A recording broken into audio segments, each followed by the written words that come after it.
So, you want to fight yourself some Empress of Flame. Look, I know I literally used this earlier, but come on, Lunastra and Teostra are so Azula and Zuko if they were, I guess, Lannisters. Either way, step one then, go talk to the hunter and he'll be like, yo, go kill a Teostra. So you then go, of course, ask the commander for advice. Hey commander, do you think you can... Alright then, that's fine, that's fine. Then you go off and butcher yourself a Teostra, come back, have another little chat, and then you'll have to go to the arena where the wounded Teostra has taken refuge to eat gunpowder and recover. So that's a nice little tidbit of their biology, and in fact the whole story of this is really quite nice, the way they're introducing it, and you get to the arena and have, well, front row seats to the fight of a lifetime.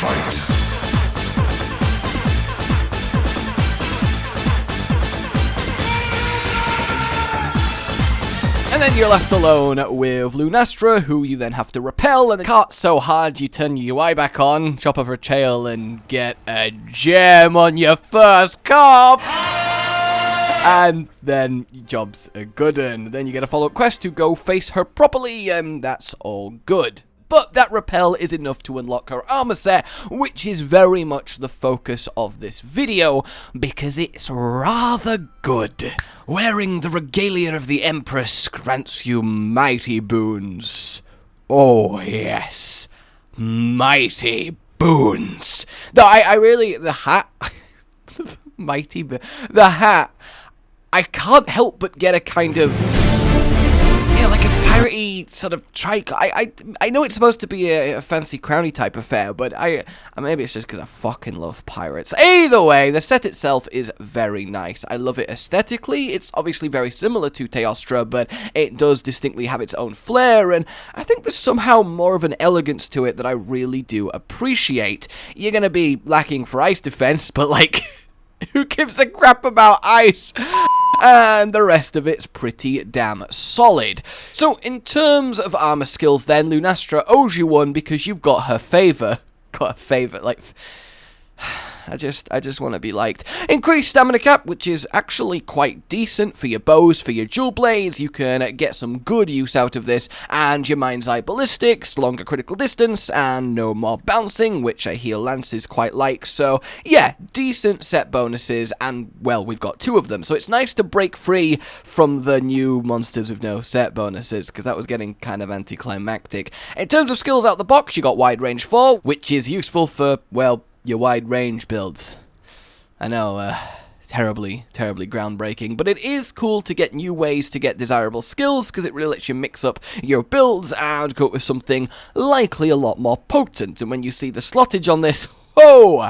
Health boost level 3 is fantastic. It's the single most potent defensive skill. It lets you essentially just never be one-shot, so that is lovely. Blast attack is fine for your blast builds, and really the armor with blast attack isn't all that great, so this is decent. Tool specialist is interesting. It reduces the cooldown on your mantles and your boosters, and if the Ultra Instinct mantle is actually as good as it looks, well, you might get some interesting, let's say, niche builds surrounding this. Then you got peak performance, which is solid for a lot of setups, mainly range, and then you got evade extender, which I'm a big fan of, but a lot of people are like, oh, it's a crutch. I just like rolling really far. It's fun.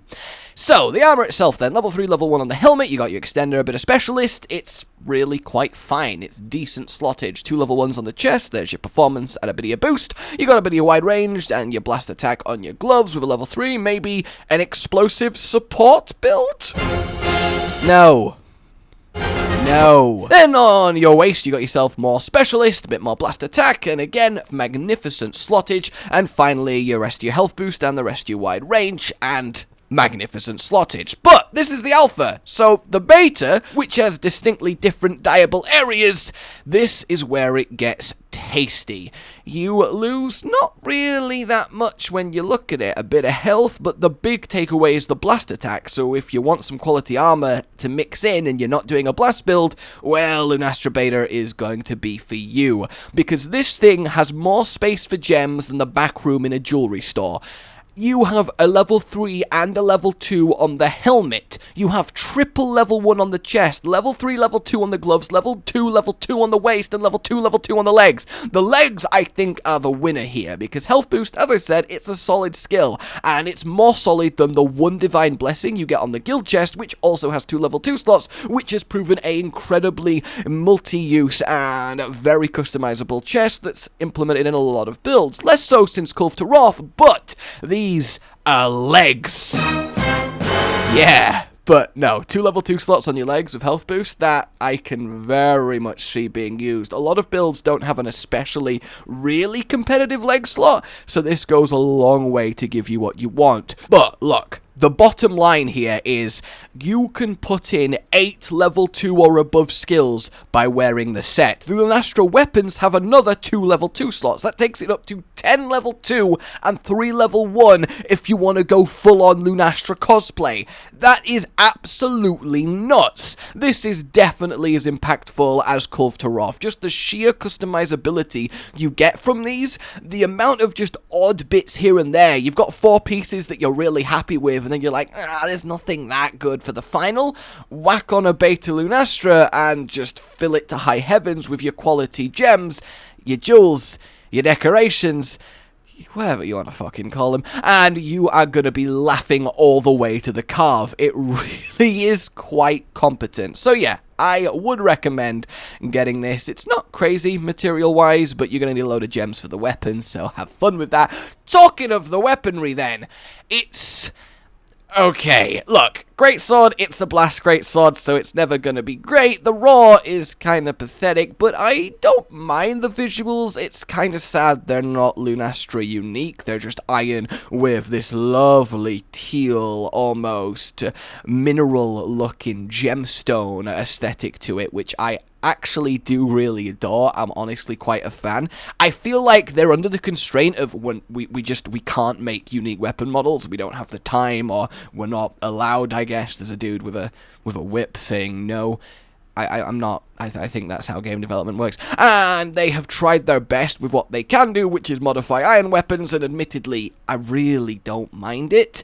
And then when you can upgrade them, you can go into either Nergigante combo, a Xeno'jiiva combo, or keep pure Lunastra. So let's look then at Nergigante. This is the one that has got the highest raw, supposedly, amongst them. And I say supposedly because I have no idea how to make the Xeno'jiiva one appear. It's just kind of sitting there, but we can very much use the Nergigante as a basis, because this one is for your pure damage. 2 level 2 slots, 1 augment.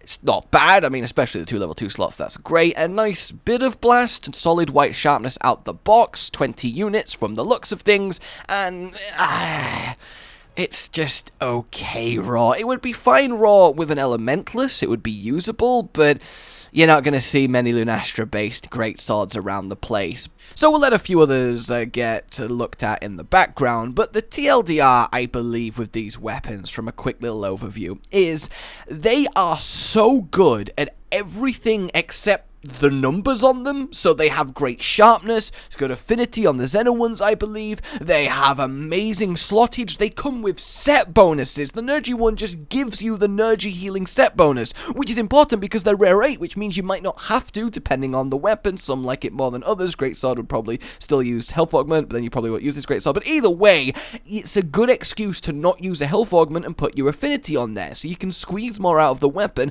That way, the other two have their own set bonuses too. So the weapons themselves numerically but visually they're very cool, and they come loaded with fun extras that actually make them very appealing, especially if you just want an all-round power boost. These ones are kind of nice. You're not going to see full-on min-max speedruns with them, maybe in a couple of instances. I do think they might be the best blast shield blades. There's so much white on that, it's really fantastic.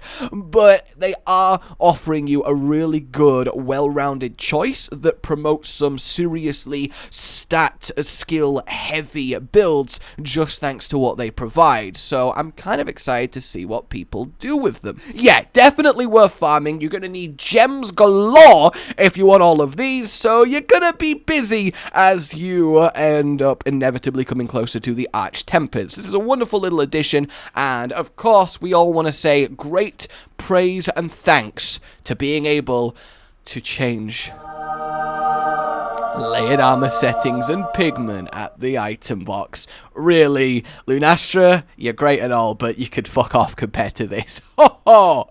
Alright team, thank you very much for watching this. Let me know how your Lunastra's going. I'd love to know what you think of her. Pro and Noob coming very soon, hopefully tomorrow, fingers crossed. But for now, my name has been Josh. Like if you enjoyed this, subscribe for more. I'll see you very soon. Goodbye. Rage Gaming with the video float. But that's all that's really relevant at the mo, but I'm still gonna leave this up so you patrons know that I love you even though the outro's no longer that kind of relevant. But the new one's being worked on and it's gonna be a truly badass song, and don't worry, I won't be doing any rapping on it. I'm gonna go now. This was shit.